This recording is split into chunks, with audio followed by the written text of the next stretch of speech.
रसखान की चौथी रचना जो आपकी पाठ्य पुस्तक में शामिल है वो है काननी दे अंगुड़ी रही वो जब ही मुरली धुन मंद बजई हैं, मोहनी तानन सोरस खानी अटाचढ़ी गोधन गई हैं तो गई हैं, टेढ़ी कहो सिगरे ब्रज लोगिनी काल्ही को कितनो समुझई हैं, माई रीवा मुख की मुस्कानी संहाड़ी न जई हैं न जई हैं न जई हैं।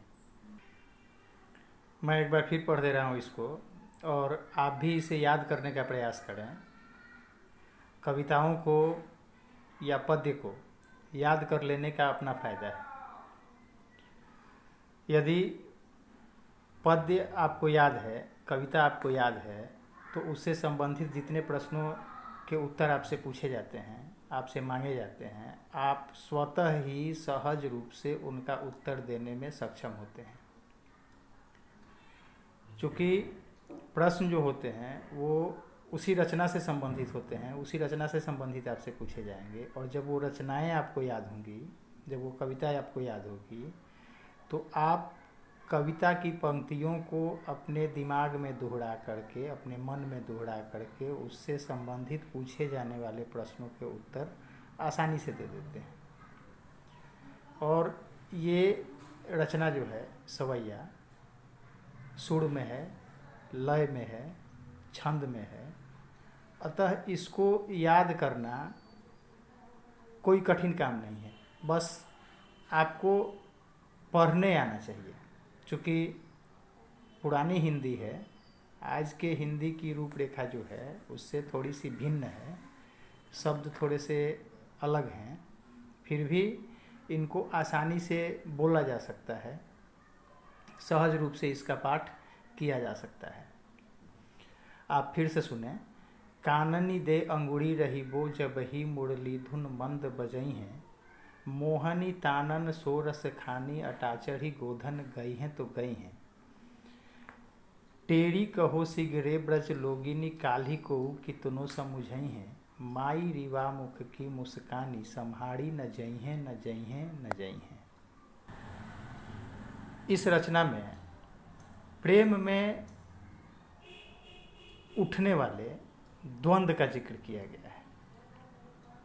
प्रेम में अंतर्मन में जो द्वंद्व उठता है, जो विरोधाभास होता है, उसका जिक्र आया है, उसका जिक्र किया गया है। गोपियों को कृष्ण से अटूट स्नेह था, गोपियों को कृष्ण से अटूट लगाव था, और जितना गोपियाँ कृष्ण से प्रेम करती थीं उससे कहीं अधिक प्रेम कृष्ण की बांसुरी से और कृष्ण की बांसुरी के धुन से करती थीं।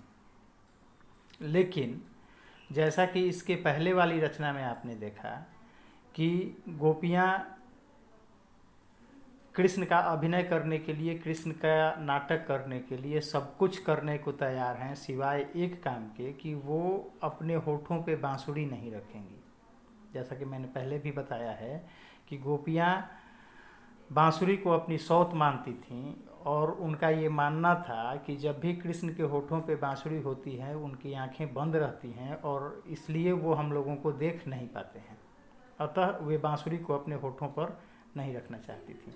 लेकिन बांसुरी की धुन से, बांसुरी के स्वर से उनको इतना अधिक लगाव था कि यहाँ इस रचना में गोपी कह रही है कि काननी दे अंगुड़ी रही वो जब ही मुरली धुन मंद बजई हैं। जब कृष्ण अपने मुरली की धुन बजाएंगे, जब कृष्ण अपनी बांसुरी बजाएंगे तो मैं कानों में उंगली डाल लिया करूँगी।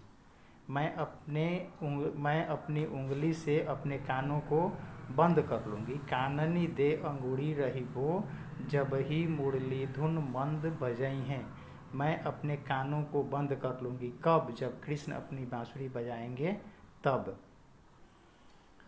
मोहनी तानन सोरस खानी अटाचढ़ी गोधन गई हैं तो गई हैं।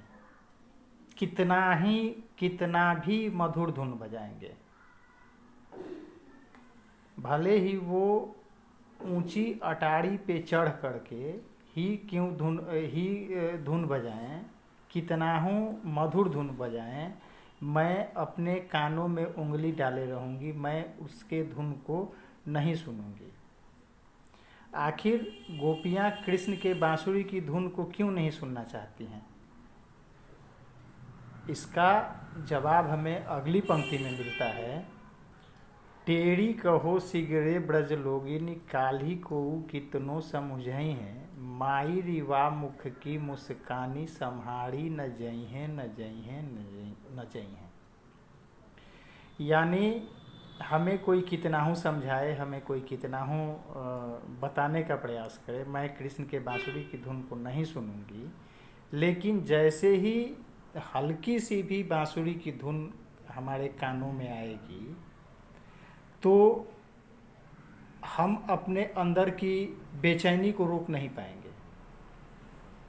लोगों के समझाने से नहीं समझेंगे, लोगों के बताने से हम उनकी बात को नहीं मानेंगे, लेकिन जैसे ही उनके बांसुरी की धुन हमारे कानों में थोड़ी सी भी पड़ेगी, थोड़ी सी भी आएगी, तो उनके मोहने मुख की जो मुस्कुराहट है, माई रिवा मुख की मुस्कानी, यानी उनके चेहरे की जो मुस्कान है, उसको देखने का सुख जो है वह संहारी न जई हैं न जई हैं न जई हैं, वह हमसे नहीं संभल पाएगा। यानी मैं अपने आप को तब नहीं रोक पाऊंगी और मैं कृष्ण के पास जाने से खुद को नहीं रोक पाऊंगी। मैं तब कृष्ण के पास स्वतः दौड़ते हुए चली जाऊंगी, क्योंकि उनके चेहरे की मुस्कुराहट जो है उसको देखने का सुख अपार है। देखिए, प्रेम में रूठना मनाना लगा रहता है। जिससे लगाव है, जरूरी नहीं है कि उससे हम हमेशा घुले मिले हों। कभी कभार एक प्रेमी दूसरे प्रेमी से रूठने का नाटक करता है। दूसरा प्रेमी यह जानते हुए भी कि हमारा दोस्त, हमारा स्नेही, हमारा प्रेमी हमसे अलग नहीं रह सकता है, या झूठ मूठ का रूठने का नाटक कर रहा है, बावजूद उसको मनाने का भी अभिनय करता है। ये चलता है। इसीलिए कहा गया है कि प्रेम का रूप जो है वो निराला होता है। प्रेम का रूप निराला है, इसे समझना बहुत मुश्किल है। खास करके यह और विचित्र रूप धारण करता है जब एक भक्त अपने भगवान से प्रेम करता है। गोपियाँ कृष्ण की प्रेमी थी, कृष्ण की भक्त थी। कृष्ण के हर चीज़ से उनको स्नेह था, कृष्ण की हर गतिविधि को वो पसंद करती थीं। इसी क्रम में वो कृष्ण के बांसुरी को भी उतना ही पसंद करती थीं, कृष्ण के बांसुरी की धुन को भी उतना ही पसंद करती थीं। लेकिन चूँकि बांसुरी जब उनके होठों पे आती थी तो उनकी आंखें बंद हो जाती थीं, अतः वो बांसुरी से जलन करती थी। लेकिन वही बांसुरी जब उनके होठों पे आती थी तो उनके होठों पे एक अलग तरीके की मुस्कान सजती थी। यानी कृष्ण की आंखें भले बंद हो जाती थी, लेकिन कृष्ण के होठों पर मुस्कान लाने का काम भी वह बांसुरी ही किया करती थी। और गोपियों को कृष्ण की मुस्कुराहट बहुत अधिक भाती थी। तो वो मुस्कुराहट कृष्ण के होठों पर कब आती थी? जब कृष्ण के होठों पे बांसुरी हुआ करती थी। तो इसलिए बांसुरी को वो नापसंद भी करती थीं और बांसुरी को वो पसंद भी करती थीं। वही गोपियाँ कह रही हैं कि माई रिवा मुख की मुस्कानी सम्हारी न जई हैं न जई हैं न जई हैं। माई रिवा मुख की मुस्कानी में फिर एक बार कविवर रसखान ने अनुप्रास अलंकार का बहुत ही सुंदर प्रयोग किया है। ऊपर की पंक्तियों में भी अनुप्रास अलंकार का प्रयोग है। एक थोड़ा सा आपको फिर से अनुप्रास अलंकार के संबंध में बता देते हैं कि जब एक ही वर्ण की आवृत्ति बार बार होती है तो वहाँ अनुप्रास अलंकार होता है। तो ऊपर की पंक्तियों में आप खुद खोजने का प्रयास करेंगे कि कहाँ कहाँ अनुप्रास अलंकार है। काननी दे अंगुड़ी रही वो जब ही मुरली धुन मंद बजई है। मुरली धुन मंद बजई है। मुरली और मंद यानी अनुप्रास अलंकार का प्रयोग है। मुरली धुन मंद बजई हैं। फिर मोहनी तानन सो रस खानी अटाचढ़ी गोधन गई हैं तो गई हैं। गोधन गई हैं अनुप्रास अलंकार है। टेरी कहो सिगरे ब्रज लोगिनी, काल्ही कोऊ कितनो समुझई हैं। काल्ही कोऊ कितनो अनुप्रास अलंकार है। माई रिवा मुख की मुस्कानी, माई मुख मुस्कानी, ये अनुप्रास अलंकार है। तो इस तरीके से हम देखते हैं कि अलंकारों का प्रयोग करके कविवर रस खान ने